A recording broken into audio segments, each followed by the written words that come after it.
20th Century Fox had a very large group of contract actresses. There were pretty gals that had potential talent. I think they started at $75 or $100 a week, and they developed them into actresses. Well, one of the little girls that I met was my friend Bob was a great promoter, and he got the PR people at Fox to arrange for us to take these starlets to previews and premieres.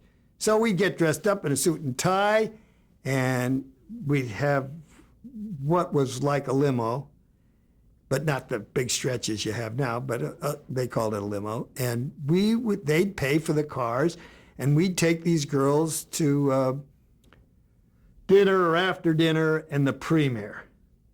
Well, one girl that Charlie was going with was Barbara Lawrence. She made a big hit in The Captain from Castile, which was with Tyrone Power and Cesar Romero. One of the girls that, after dating Barbara Lawrence, Charlie was smitten completely by a little gal by the name of Norma Jean Doherty.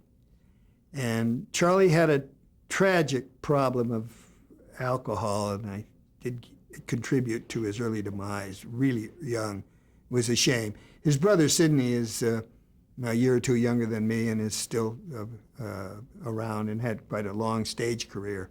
Sidney Chaplin, named after his uncle. But Charlie went for Norma Jean, and we were going to some different parties, and one night he passed out, and I took Norma Jean home.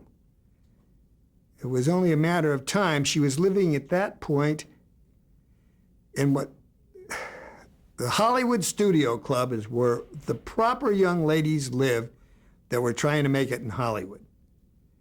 It was in the center of old Hollywood. And I took Norma Jean home. The guys weren't even allowed up above the ground floor.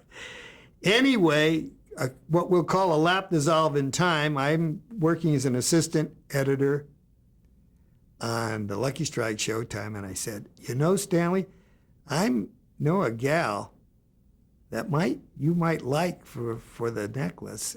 Could I send her in? And her agent was a young chap who today in 1999 is chairman of the board of the William Morris office. His name is Norman Brokaw, and at that time he was just out of the William Morris mail room at my age, and he was taking Norma Jean around for jobs. There was a transition period right in there where she became Marilyn Monroe. I arranged for Marilyn and Norman to come to the Roach studio and meet Stanley Rubin, and he interviewed her for the part of the leading lady in the necklace. He didn't give it to her.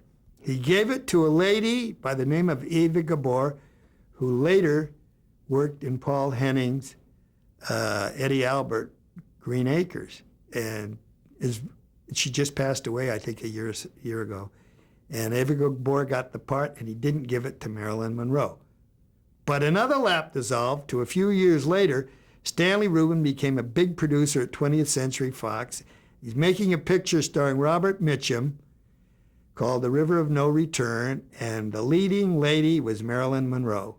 And don't you think she didn't give it to him for not giving her that part early in her career?